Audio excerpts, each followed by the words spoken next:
Greetings, everyone. We are so glad that you joined us wherever you are, hopefully somewhere comfortable, for the second part of orientation, which is specific to the deacons. Thank you so much for answering the call to serve as a deacon this year, and I am really looking forward to working with you. Bob? Me too. It's going to be a great time together. I'm so glad that all of you are here. I hope that you've already read the materials that we had provided, and Caroline's going to share them with us right now. If you have not yet downloaded those and read those materials, we would invite you to pause the video and do that first.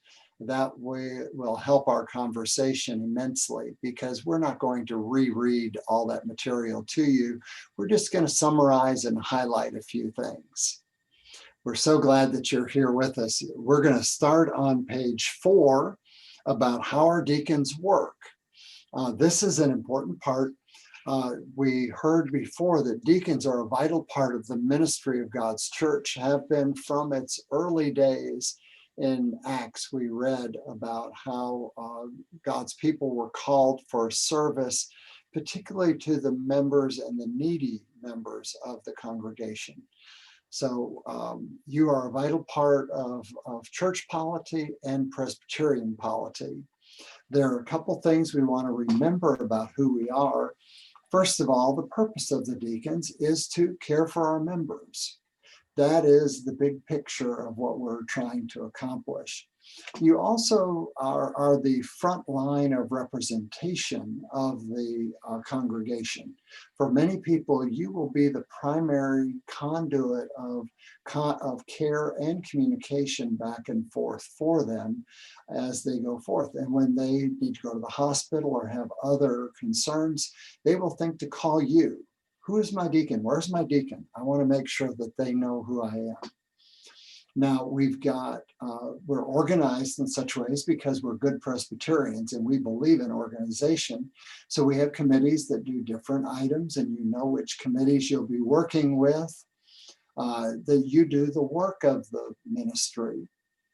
Now we want to highlight a couple of the officers of the group to make sure that we're all on the same page, that the moderator of deacons, their primary purpose is to moderate. As Caroline said in one of the other groups, that the moderator's job is not to be the ruler or the boss. Their responsibility is to keep the meeting on track. So they call the meetings to order, they identify the speakers. In Zoom, that's particularly important, to let the moderator to identify who's speaking and then speak. That way you're not speaking over each other. But the moderator can be overruled by the whole group. The group is still the ultimate authority. The moderator is there to help the group do their business. And you see all the other things that they do going down through. The moderator of the deacons is a vital part of making sure that you feel cared for and supported. And they work very closely with Caroline and me in caring for you. The secretary basically just keeps record of what has happened, and they are generally the ones that prepare the reports for the session reports. We're going to be changing that in the coming year. So instead of just submitting your minutes, there's an actual report, which we'll go over with you in a little while. And then the treasurer, of course, takes care of the money.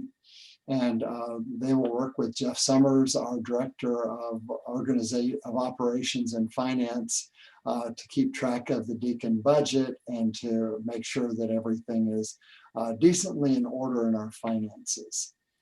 The deacon captain, which is on the next page, your responsibility is just to basically be the moderator of your group of deacons. So you'll check in with the deacons on your team to make sure they have what they need, if they have any questions, and that you'll coordinate the areas under your supervision, whether it be the areas listed there or others.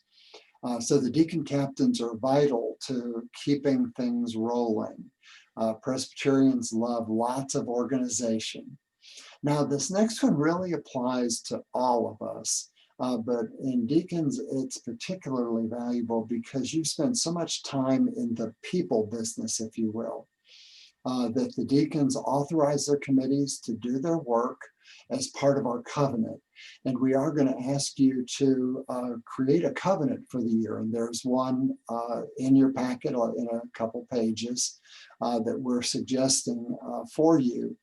But that we want to make sure that the committees feel empowered to do their work so they don't have to second guess themselves and step back.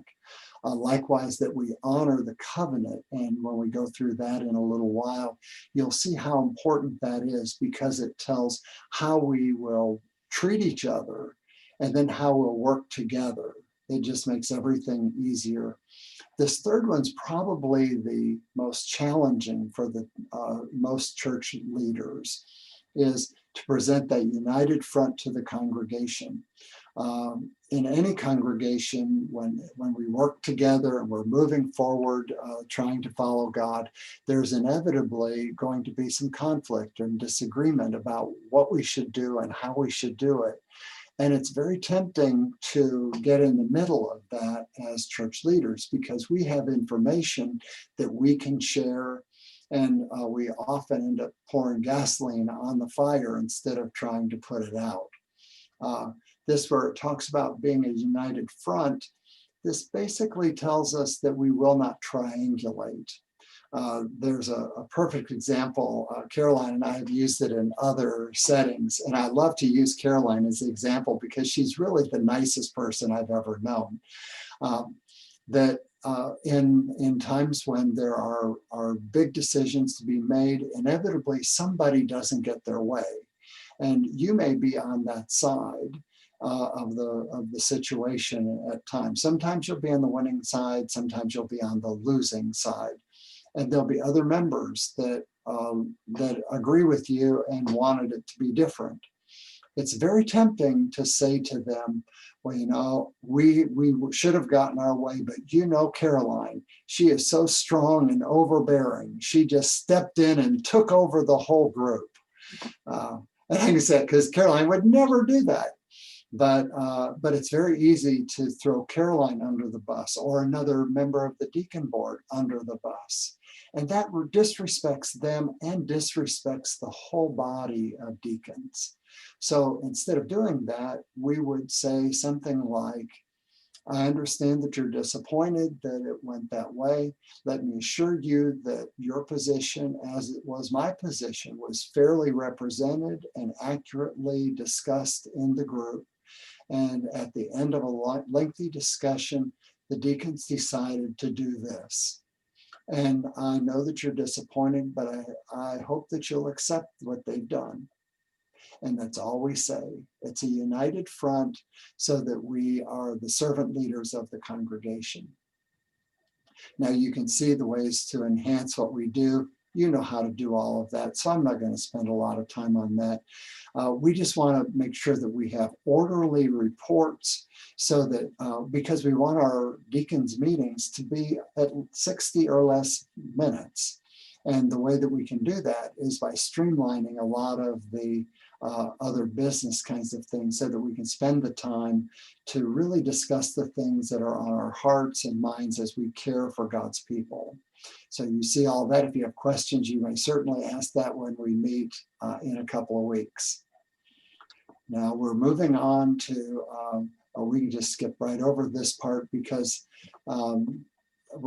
this is the part I'm most excited about. And I have to tell you, Caroline is brilliant.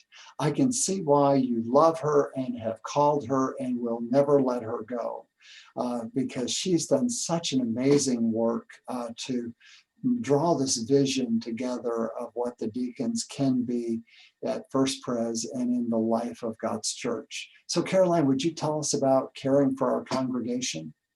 Sure. Thank you, Bob. And I appreciate those very undeserved words.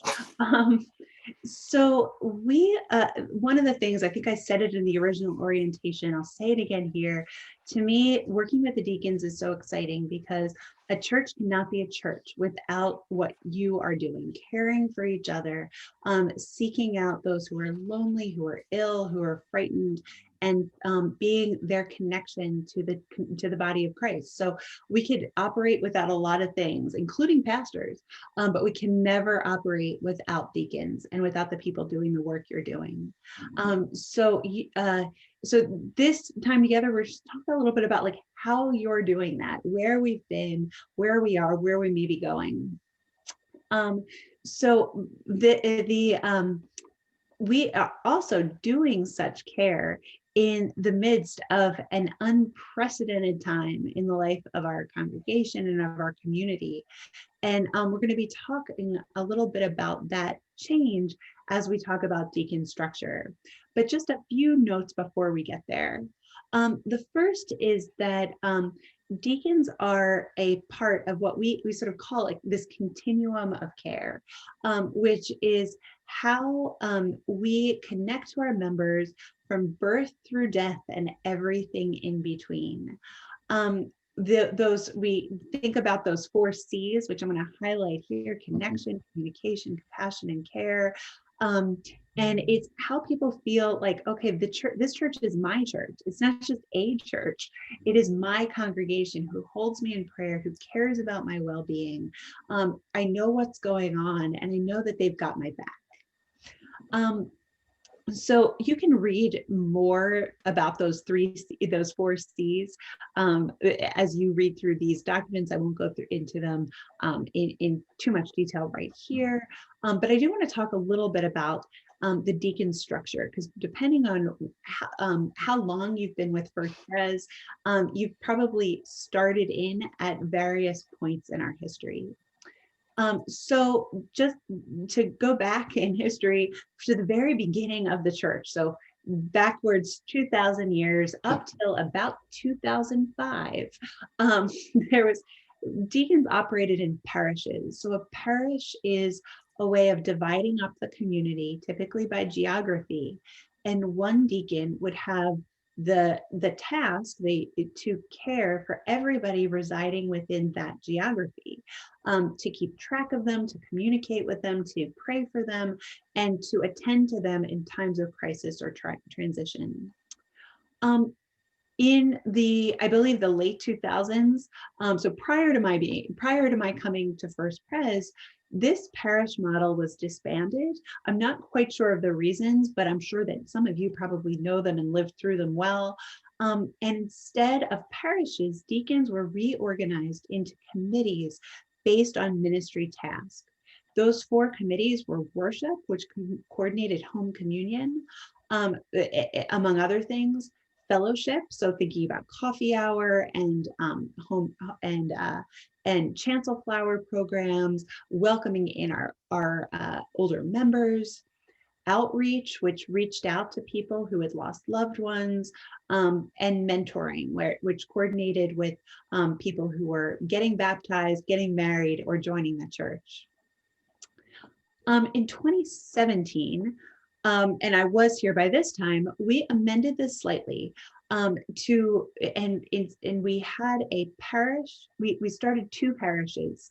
One was at White Horse Village and one was at Telhai. Both of those retirement communities had large numbers of members, of First Pres members, and they already had people who were informally serving as deacons, gathering that community together for fellowship, communicating with the pastors when somebody was in a tough time. And so we said, hey, we should recognize these as parishes of the church. And thanks to Connie Kohler and Carolyn Hitchcock, it went really, really well. Now, in last year, we added a parish and had a choir parish for deacons, because the choir already functions like a sort of smaller congregation within the congregation, already holding each other in prayer. Now, as this was, and we also did, recognized that there are caregiving committees within the church, Agape, Stephen Ministry, Prayer Band, who are already functioning as sort of these other ministry teams within the church. So we folded all of those in so that all of these folks were sort of under the heading of deacons. Now 2020 changed everything for everyone everywhere. But one of the things that it really showed was the value of the parish model. So even so in a time where we are all feeling incredibly disconnected, you all as deacons who served in 2020 really took on a few households to reach out to keep in prayer, to communicate with regularly. And it showed that this old model might be just the thing for the new world that we're living in, especially in a church that's as large and spread out and diverse as First Pres is. Um, we're also recognizing that some of the things that we did in that committee model, like home communion coordination, nursing home worship coordination, all of those functions, mentoring new members, those are things that really need to have a place moving forward because they were vital and really important ministries of the deacons. So that being said, we have now for 2021 started a new old thing, which is parish deacons with a slightly adapted model. What does that mean? So we are all of you who have answered the call to serve as deacons this year have done so with the intention of taking on a few households as your own.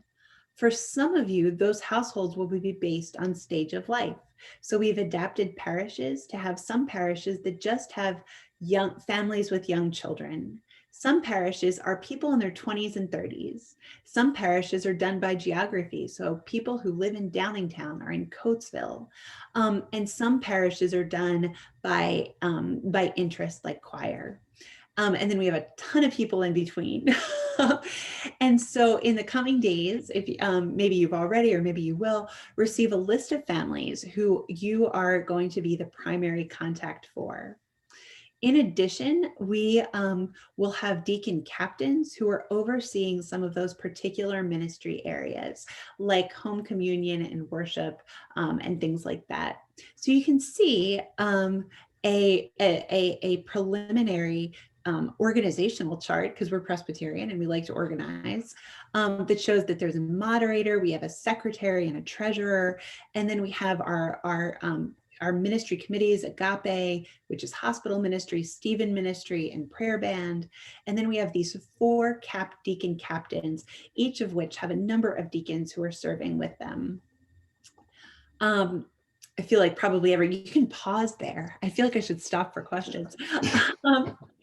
The responsibilities of the captains you can read through, and the purpose, but basically the deacon captain is there to communicate, so to help us communicate with each other, to care for you.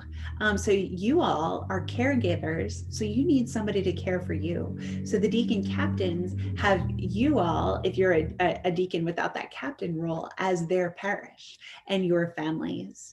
They also are going to be coordinating the roles that committees have taken on in the past. So home communion, outreach, fellowship, and what we're calling young people's ministry, which is the ministries that have been done looking particularly at children, young adults, young adults, and new members.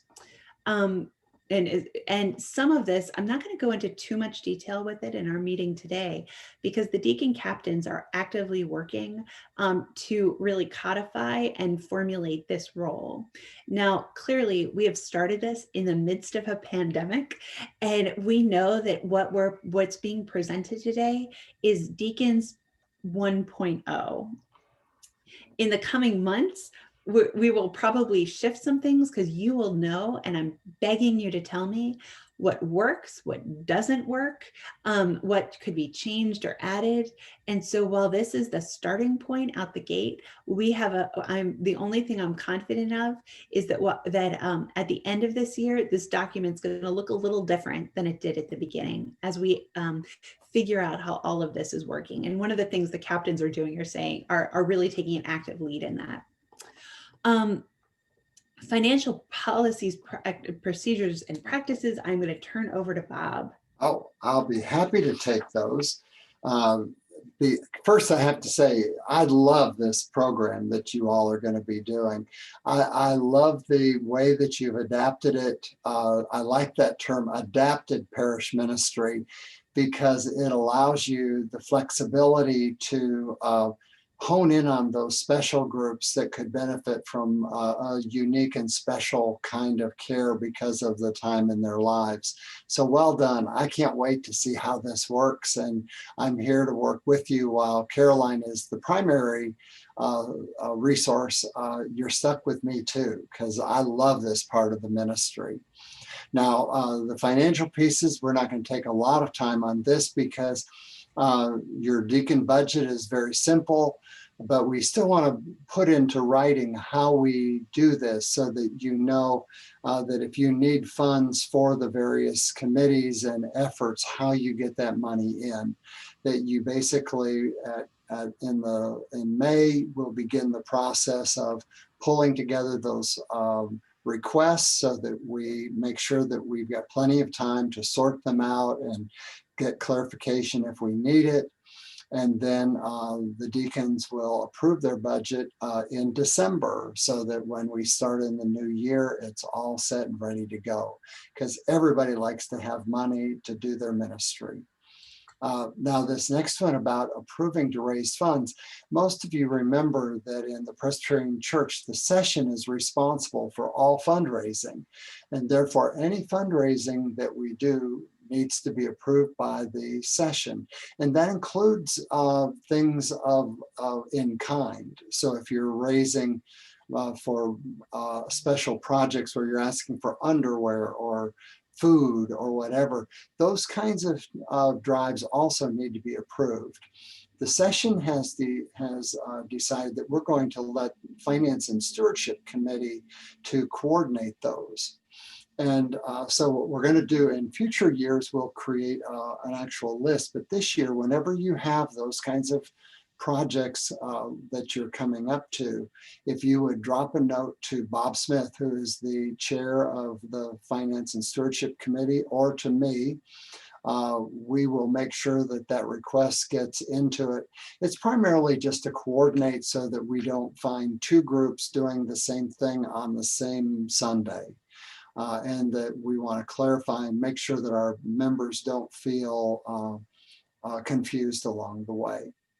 Our goal is next year that in September, each committee, including the deacons, will provide a list of all those regular fundraising events that you would do in the year, so we can approve them all at one time in February. That's our goal, and we'll get there.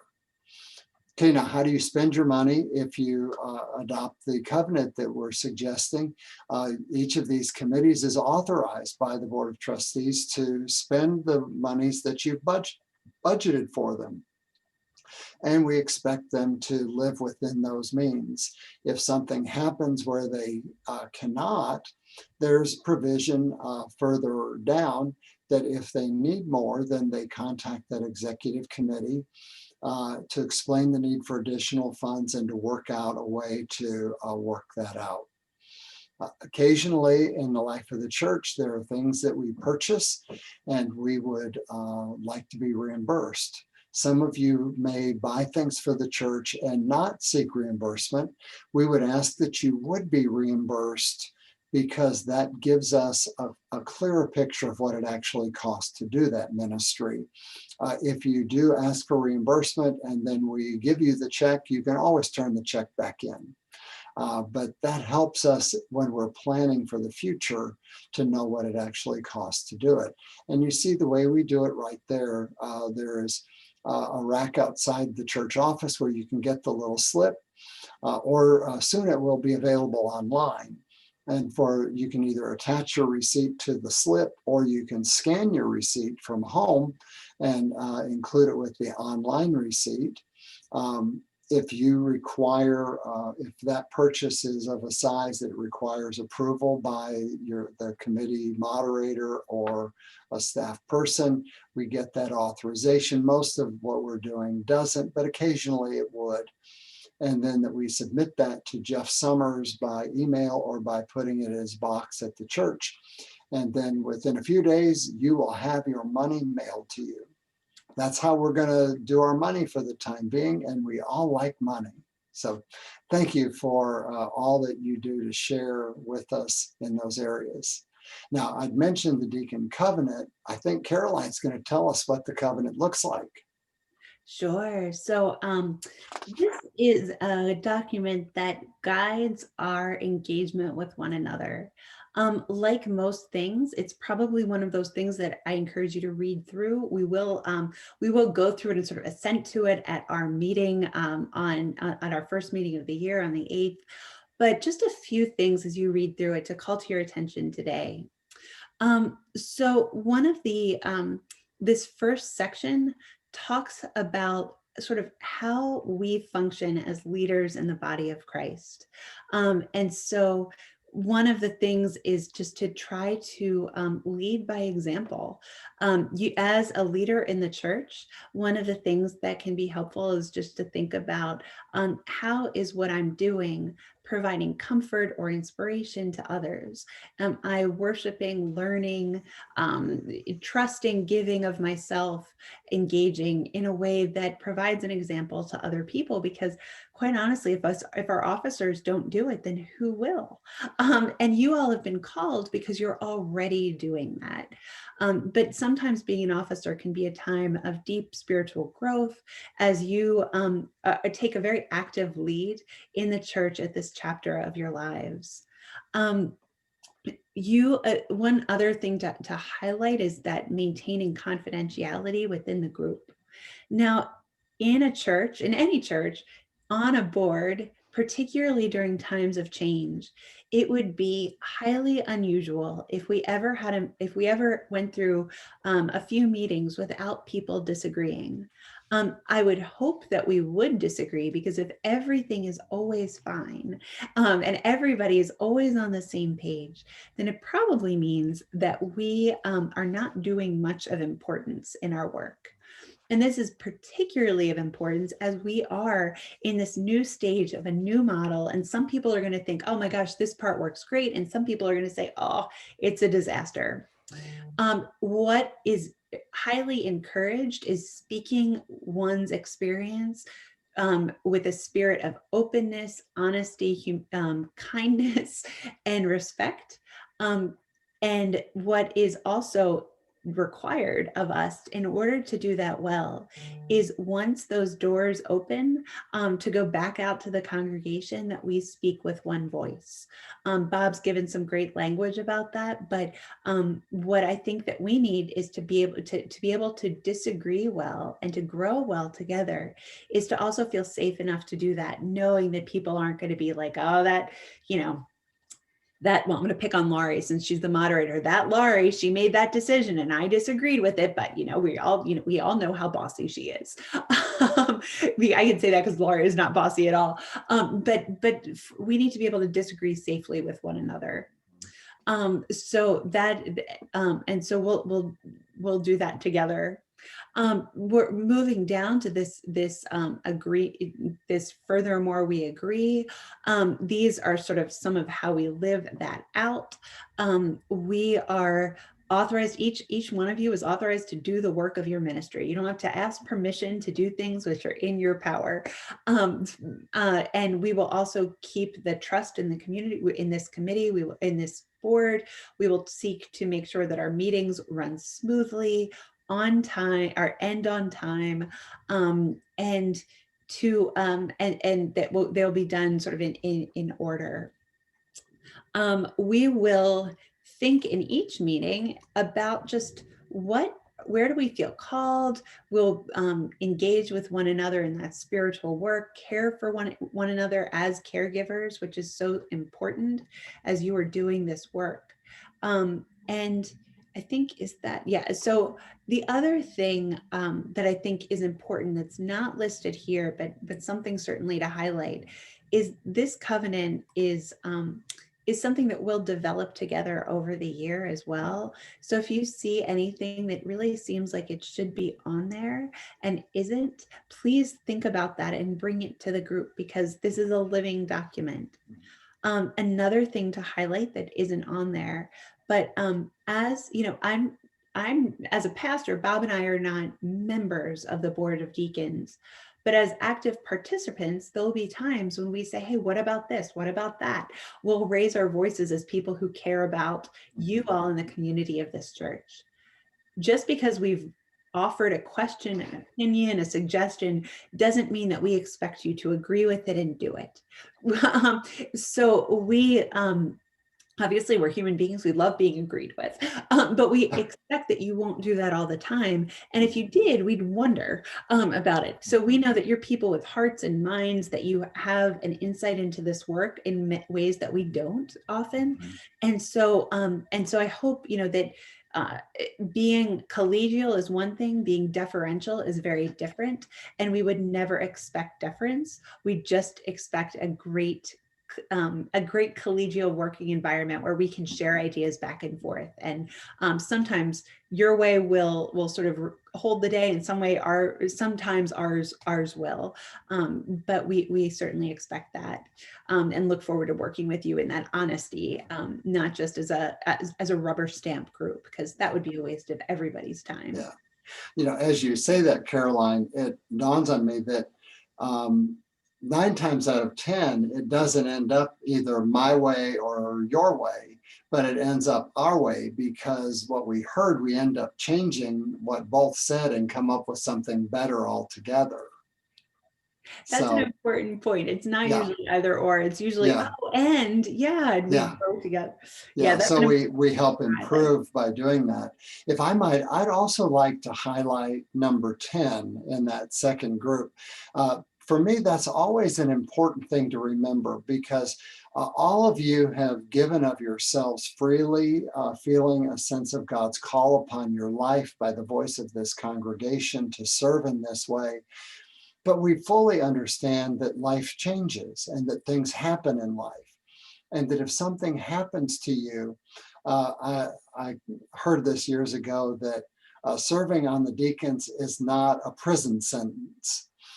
It's a term of office, and in which we serve for a time. But if something should happen in your life to where your circumstances change and you're not able to continue to fulfill your duties, we understand that. And we don't want you to kill yourself to try to stay in to do something that you just can't do anymore.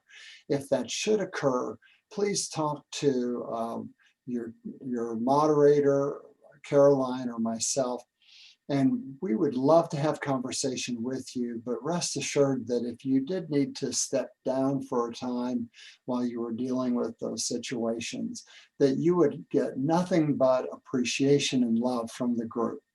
Now, they will tease you about betraying them, abandoning them, and so forth, because we live in a part of the world where you tease people you love, and they would have to tease you, but they would understand and they would love you. We want this to be a pleasant experience for everyone as we go forward.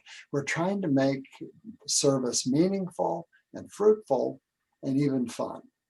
Thanks. Thank you, Bob. Um, so below, you're going to see this is an example of our agenda. So when we go through our meetings, we'll start with that time for sort of training, for talking and reflecting. We'll go through items for action. So those are decisions based on from the board, discussion and information. We will talk a little bit more about that as we move forward. I won't go too deeply into that right now. I do want to talk about communications, because this is so different. Well, I should say it's different, but you guys probably do a lot of this already in your lives with one, in your lives. You were called to be deacons because you are already caring for people. So this is just sort of a formal way of putting some of blessing the work that you do. But I find I find in ministry that it's easier to work off of and adapt and change something than it is to start from the ether. So as you see this communication samples and schedules, think about this as a starting point, as a mock-up, not as this is what you will do forever and ever and ever. Because part of what you will do is take whatever, take this, improve it, make it better, and shift it, because depending on who you are and who the people in your households are, some of this may make sense or not. What I'd love, though, is if you find things that work particularly well, please share them with your captains and with the group, because we're all going to be learning from each other. Mhm. So here's a couple. So just looking at the ongoing communications. So in your packet of households, you will have birthdays, particularly for elderly people on holidays, and that would be a great time to send a card. So if you're a calendar person, when you get your household, start marking down birthdays.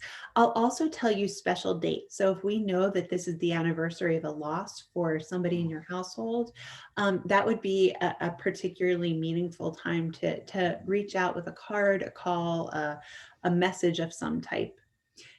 Similarly, anniversaries of baptisms can be great times to reach out to children, even more than birthdays, because kids tend to get a lot of attention on their birthdays.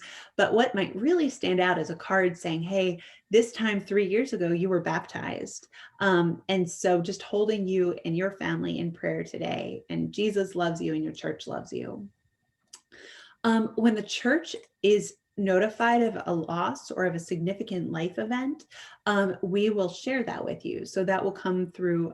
So we will, you'll receive a message or a call from somebody at the church saying that somebody in your household has experienced X. And then you also might think about starting a calendar for your households of times of either solace or celebration based on your households and just the calendar. So I have like an ongoing calendar of sort of dates of losses and birthdays and just sort of things of significance in the lives of members. And so that might be something that you would want to create as well. Monthly communication. So again, sample, but just thinking about like, how do you regularly sort of turn this into a rhythm of life and a practice? January, so this already happened. Bob and I sent out a letter to all of our members with an introduction to the parish model. So, hey, you're going to be hearing from a deacon shortly. In February, you may want to send an introductory communication, either a letter, a card, a call, an email to each household, just saying, hey, here I am. This is, and I left a sample of that further down in the handbook, but I'm your deacon. Let me know the best way to communicate with you. Here's a little bit about me. Glad to meet you. March, Easter comes early. So thinking about setting, Easter. So you can go through these, but just thinking about, what might, you certainly don't have to send a card or a call to every single person on your list every month. But are there people within that you want to start, every other month, I'm going to send an email. Every other month, I'm going to do this. And for some people who are elderly and live alone, you might find that you really feel drawn to be in much more regular communication with them. Other people, you might be like, I'm going to do every 3 months. That seems about right. So you sort of have to read your group a little bit. Once we get together again, you may, specifically with elderly people, choose to establish a visit schedule as well. So you can look through this and again, add, adapt. Here are, again, some sample communications. You can use them, you can trash them, you can adapt them, but just as an idea of what you might want to send. And with any of these, if you want to do a larger mailing, please feel free to contact me and we can mail those out from the church. We can also buy you stamps. So because stamps and cards are probably going to be the major expense at the beginning of the year. So we can talk more about that in our in-person orientation. So sample communications, these are just some sample check-ins. Grief, always tough to know what to say to people when they've experienced a loss. And as we go in, what we might want to do too is share some of these communications with each other of ways of expressing things that we've found particularly useful as we've reached out to households. I'm going to stop there. Bob, do you have anything to add to this? No, I was just going to say, I love the way that you put this together because it provides so much flexibility and the ability to adapt it to any particular need. That it isn't a one size fits all, but that we trust you as the deacons to do the part that works best for you in those circumstances. That you'll get to know your people and that you can do what's best to serve them. I really like that flexibility. And I also like that you give us samples because I'm a much better editor than I am a creator.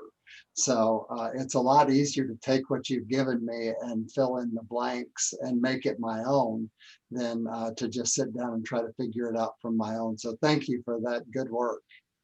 Well, I appreciate that. I mean, I too am a better editor than creator, so I appreciate, and so I look forward to looking at what you guys create. But you might find, especially with those parishes made up of younger families, that email is your friend. You may find with older people in your parishes that cards and calls are everything. So you really, again, will adapt this.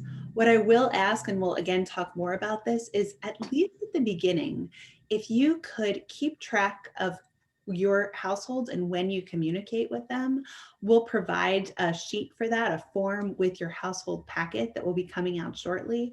And that just allows us, because there's a lot of people, there's a lot of moving parts, and at least we can see, okay, most people are using cards, or most people are finding email works, or this person we still haven't been able to get in touch with.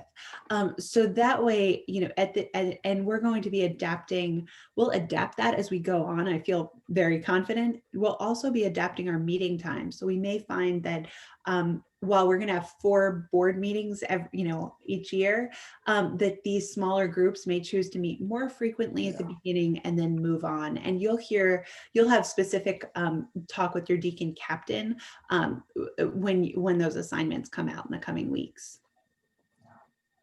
Oh, that kind of organization, everybody in the church is going to want to be a deacon next year. To serve on a group like this that only has to meet 4 times a year, but gets to do this much fun ministry. Everybody wants this part. Well, I hope that you've enjoyed this time together. This is the preliminary time. Remember that we'll be together again on Thursday, February 4th at 7 o'clock when we actually go through this. So keep your questions. Feel free to write them out. If you want to email them to Caroline or me, we'll be happy to bring those up. But we have a face-to-face meeting, which we're going to try to keep to an hour on February the 4th, which will help us greatly. Thank you once again for all of your good service that you have done and will do in the days to come. Would you pray with me as we conclude? Oh Lord, my God, thank you for bringing this day to a close. Thank you for giving me rest in body and soul. Your hand has been over me and guarded me and preserved me. Forgive my lack of faith and any wrong that I've done, and help me to forgive all who have wronged me. Let me rest in peace under your protection and keep me from the temptations of darkness. Into your hands I commend my loved ones and all who dwell in this place. I commend to you my body and soul. O God, your holy name be praised. Amen. Thank you, friends. We'll see you soon. See you soon. Bye. Bye-bye.